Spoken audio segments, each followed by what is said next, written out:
In this chapter, we will clarify the difference between knowledge and belief as they pertain to both the physical world and the ocean of abundance. This will give you a structure to create clarity, certainty, and confidence in your thoughts and communications. First, let's define knowledge in the physical world. Our knowledge comes from the experiences we perceive through our five senses. This knowledge exists in our memory, in our past, and is stored in our subconscious mind. For example, I watched a movie last night. I had breakfast with my daughter yesterday. I finished reading a book by my favorite author. All of those memories reflect our personal, physical experiences and exist for us as fact and truth. Our knowledge creates certainty and confidence. In Huge, knowledge in the ocean of abundance is created through clarity in communication and agreement on the definitions of words and concepts between all parties. For example, when using the word integrity, which is a word from the ocean of abundance, we know what it means if everyone with whom we communicate using the word integrity agrees with the definition. In Huge, we define integrity as optimal functionality. Time is a concept from the ocean of abundance, which requires agreement from all parties to be considered knowledge. When someone asks, "What time is it?" for example, it is only by agreement that we can say we know that it is 4 p.m. When a father tells his son that he will support him, he needs to define or explain for his son what the word support means to him. The agreements about meanings and definitions of words in the ocean of abundance can create shared universal knowledge and powerful and effective communication in all relationships. Now let's talk about beliefs. In the physical world, a belief is an assumption, a prejudgment, or an opinion that something did or did not happen in the past, or that something will or will not happen in the future. For example, when the astronauts experienced landing on the moon in 1969, the only ones who knew that they landed on the moon are the astronauts themselves. Everyone else either believes or does not believe that the astronauts landed on the moon. President Kennedy, in his speech of 1962, envisioned astronauts landing on the moon within that decade. This was his future belief and vision. But why, some say, the moon? Why choose this as our goal? And they may well ask, why climb the highest mountain? Why, 35 years ago, fly the Atlantic? Why does Rice play Texas? We choose to go to the moon.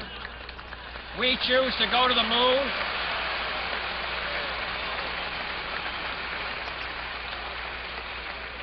We choose to go to the moon in this decade and do the other things, not because they are easy, but because they are hard.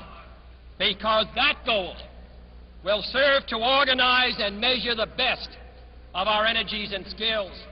Because that challenge is one that we're willing to accept, one we are unwilling to postpone, and one we intend to win, and the others too.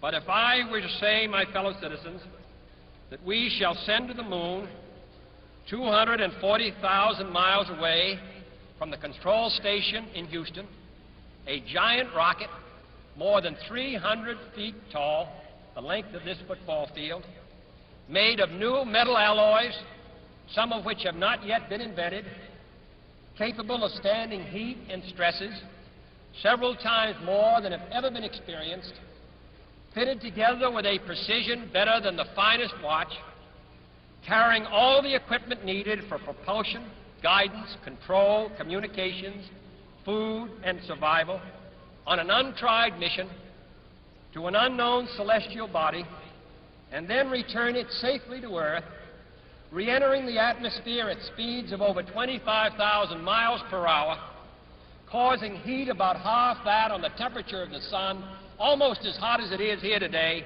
and do all this, and do it right, and do it first before this decade is out, then we must be bold.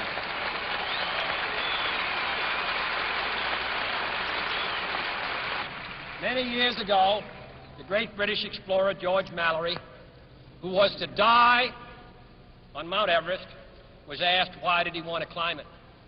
He said, because it is there. Well, space is there, and we're going to climb it. And the moon and the planets are there. And new hopes for knowledge and peace are there. And therefore, as we set sail, we ask God's blessing on the most hazardous and dangerous and greatest adventure on which man has ever embarked. Thank you. Liftoff. We have a liftoff. 32 minutes past the hour. Roger, Eagle, contact. Roger, how does it look? The Eagle has wings. Roger. Looking good. Roger, Neil. We got if you give us crew and data, we got the loads for you. Houston, Tranquility Base here. The Eagle has landed. Hey, you got it? That's a good step. Yep. Beautiful view. Isn't that something? Magnificent sight out here. Magnificent desolation. I believe that this nation should commit itself to achieving the goal before this decade is out of landing a man on the moon and returning him safely to Earth. That has been accomplished. Beliefs about the future can become knowledge after what we believe will happen actually does happen. For example, we received an invitation to go to a wedding and agreed to attend. From the time that we received the invitation, we believed that we would be attending that wedding. Once we attended the wedding, our belief was converted into knowledge. We experienced being at the wedding. This is also what happened on the day when the astronauts landed on the moon. Their belief was converted to knowledge because they experienced landing and being on the moon. The definitions of belief and knowledge allow us to explain certainty and uncertainty. We separate knowledge from belief, or certainty from uncertainty, to distinguish how we perceive facts from how we guess or assume. Whereas knowledge in the physical world exists only in the past, belief can exist in the past, present, or future. For example, when someone tells us that they passed the driving test, but we did not experience that event, we can only say, I believe you, or I do not believe you. I believe my sister is in Tennessee right now. We believe that we're going to pass the driving test next week.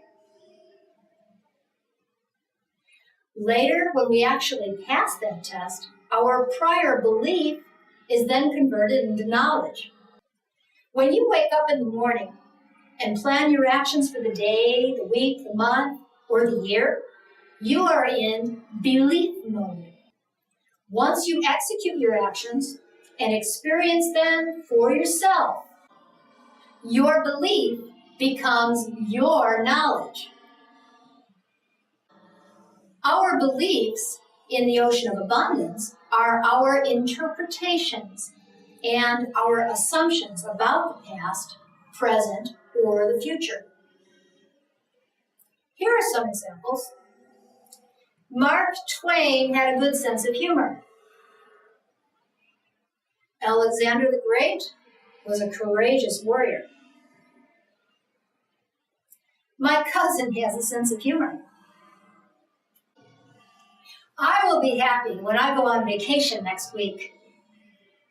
I would like to fall in love someday.